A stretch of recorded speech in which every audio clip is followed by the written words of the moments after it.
All right, let's talk season 48 of Survivor. Spoilers are ahead, so if you don't want to be spoiled on the season, bow out now.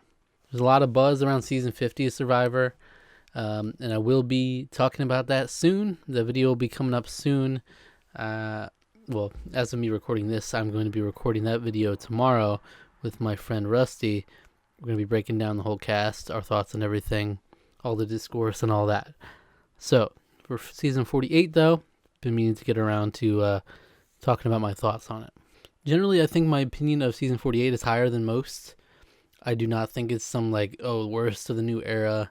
I don't think it's a bad season at all. I really enjoyed how we were getting back to some of the old school Survivor elements of we have an alliance that's sticking together and there's emotions attached to it. There's these strong bonds and we're wrestling with when's the right time to strike against each other.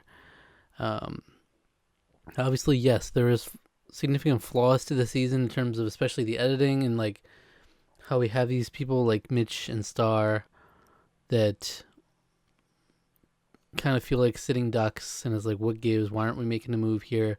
It's frustrating week after week. They're not making a move. But this is Survivor to me. Survivor to me has never been it needs to be exciting every week. That's their kind of mission statement of New Era. That's why they inject so much BS into it. Is we need to have journeys. We need to have people losing their votes. We need to have something mixing up so it doesn't get stale. There's always something spicy.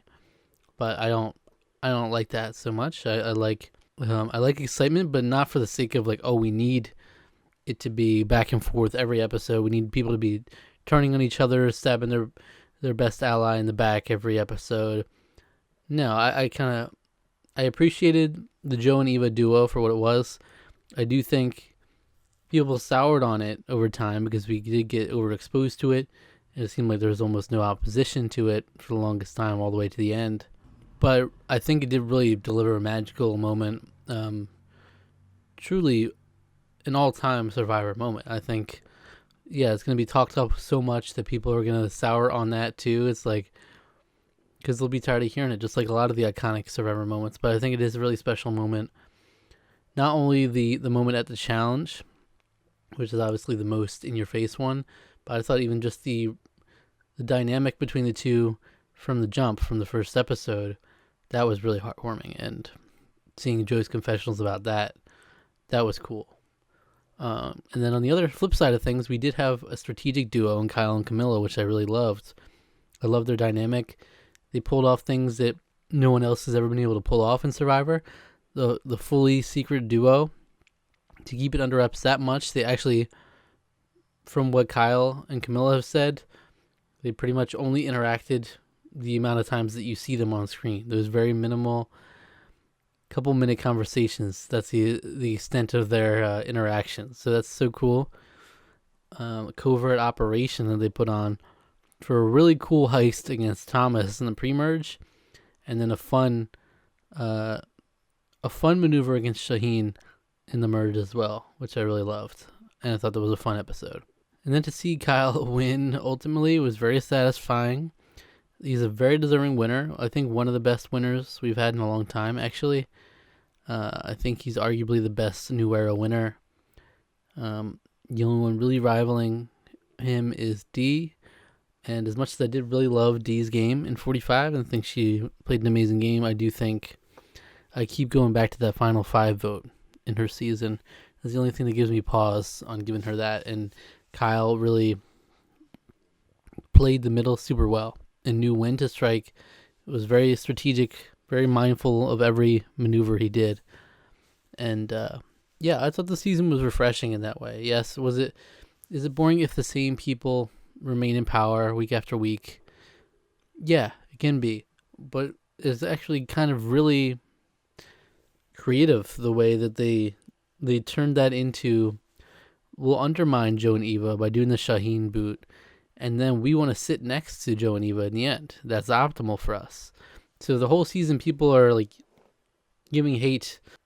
They're giving hate to Mitch for not making a move, which obviously he did need to make a move, but they're giving hate to Kyle for not making a move against Joe either. But now, in retrospect, you can sit there and send him your apologies because he completely he masterfully maneuvered that.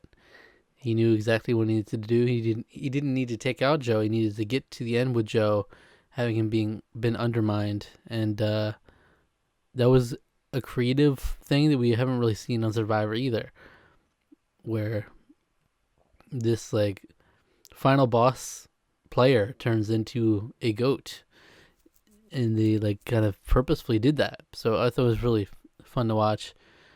There's some fun pre-merge moments. I say to get on my nerves at times, but I actually really was living for Cedric and his mess, and I was voting for every different person on this tribe in one tribal council.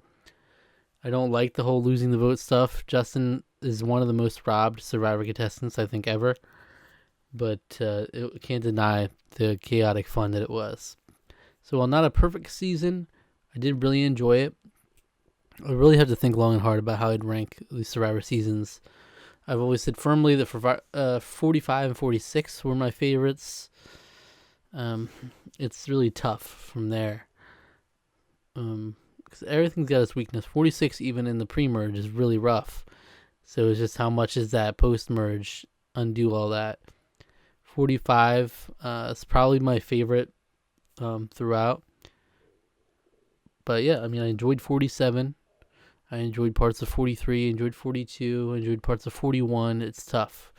But I just want to say that I enjoyed the season. I really did. And I think we got an amazing winner out of it. A couple great characters. Did I need to see them on 50? Absolutely not. But by itself, season 48, I did enjoy. And they did some fun stuff with the editing and how they put things together. Obviously not perfect in terms of everything. Maybe fleshing out certain people more.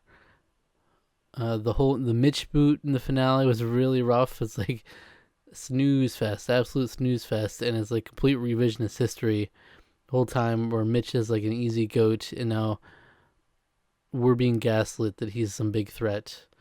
Someone's being gaslit. Mitch is being gaslit, or we're being gaslit. But I did enjoy the season. So let me know your thoughts on season 48 below. Do you agree, disagree? Sound off. And subscribe to the channel for more. I talk about film, TV, and reality TV here on this channel. So, yeah.